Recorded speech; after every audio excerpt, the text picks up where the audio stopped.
මම ඉස්කෝලේ යනකොට කිව්වේ මොනවද මේ වෙන්නේ මොනවද කියලා. ඒක බලනකොට තමයි කියන්නේ මේ ඉස්කෝලේ මෙච්චර වැඩ කරනවා කියලා. මම තුනක් ඉඳලා මේ ඉස්කෝලේ එන්නේ. මගේ අපේ පෙත්තේ මේ වගේ වැඩ හොර හැම දෙකලා නැහැ. මට මේ ඉස්කෝලේ ආවා කියලා මම වෙනස්ම බලපෑමක් තමයි මේක ලබා ගත්තේ. මම ප්‍රාර්ථනා කරනවා අපේ සම්පටිකරම ඉස්කෝලේ මේ වගේ ඉස්කෝලයක් වෙන්න ඕනේ කියලා ඉතින් දවස්වලට. සම්පටිකරම විතරක් නෙමෙයි අපේ මේ වයන බලන්න ඔක්කොම ඉස්කෝලේ මේ වගේ වෙන්න ඕනේ මේ ඉස්කෝලේ උදාහරණයක් අරන්. ඒකට මම අපේ අඩා දෙවියන් මේකටත් ප්‍රාර්ථනා කරනවා එන්න අපේ මට දෙන්න පුළුවන් සහයෝගයක් අපේ ප්‍රින්සිපල්ට දෙන්න ඕනේ.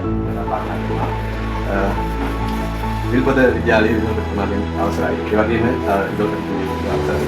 ඒ වගේම මෙතන සිටින අපේ පාසලේ ගුරු මණ්ඩලයෙන් අවසරයි. ඒ වගේම මෙතන පාසලේ පාසල් ගුරු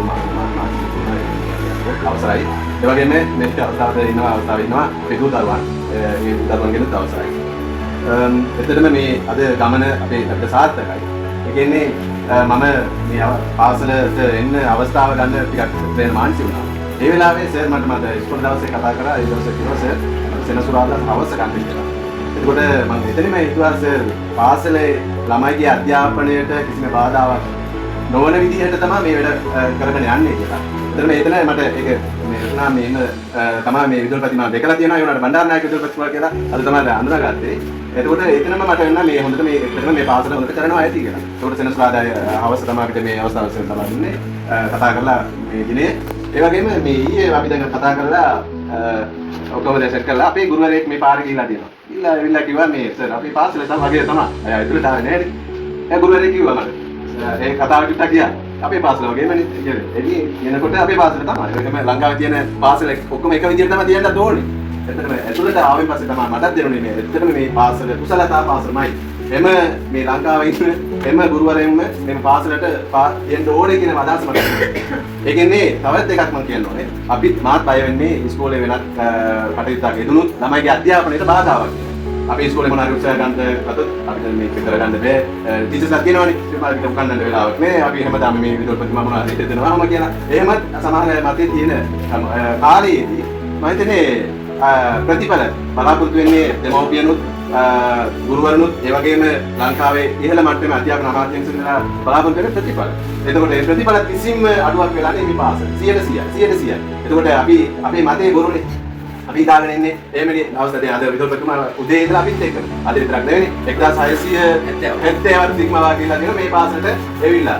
එතකොට 300 අනසය තමයි දවස් දිනේ අවුරුද්දට. දැන් කොච්චර දවස් ඒකේ පාසල් දවස් ගත්තොත් 200 250 ගන්න නේද? එතකොට හැමදාම මේ පාසලට කවුරුහරි එනවා. ඒ කිසිම අධ්‍යාපන පැත්තේ අඩුවක් වෙලා නැහැ. ඒක අපි විදුල්පතිතුමා ඔප්පු කරලා තියෙනවා. එතකොට තව එකක් කියන අතින් කියන එක විතරක් නෙවෙයි එතුමා ෆීල්ඩ් එකේ ඉන්නවා.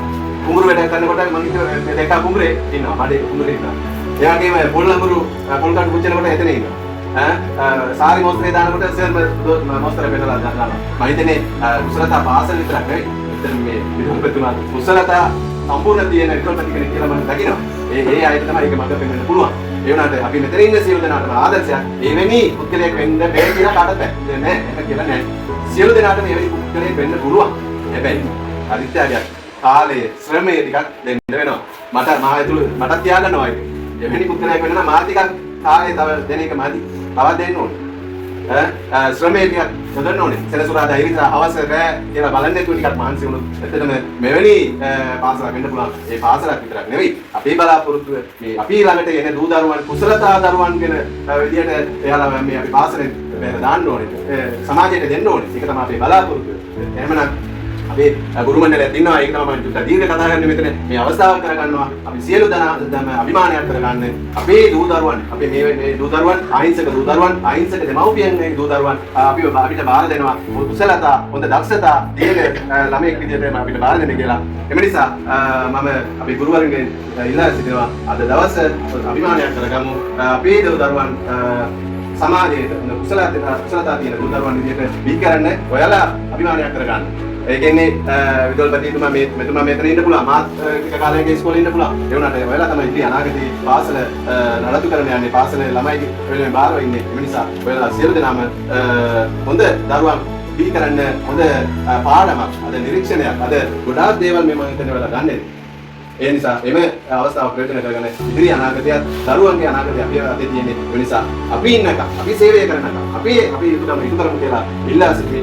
ඔබතුමාට මේ පාසලේ ඉන්න මම හිතන්නේ විදුහල්පති වගේ මම හිතන්නේ හොඳ ආචාර්ය මණ්ඩලයක් ඉන්නවා. ඒ නිසා තමයි අපි ගමන යන්න පුළුවන් වෙන්නේ. ඒ නිසා ඔබ සියලු දෙනාටම මම විශ්වාස කරනවා අපි මේ ප්‍රාර්ථනා කරනවා ඔබේ මේ වැඩපිළිවෙල ඉදිරියට අරන් යන්න හොඳ ශක්තියක් ධෛර්යයක් ලැබේවා කියලා මම ප්‍රාර්ථනා කරලා මම ඉහළ වෙනවා. බොහොම ස්තුතියි.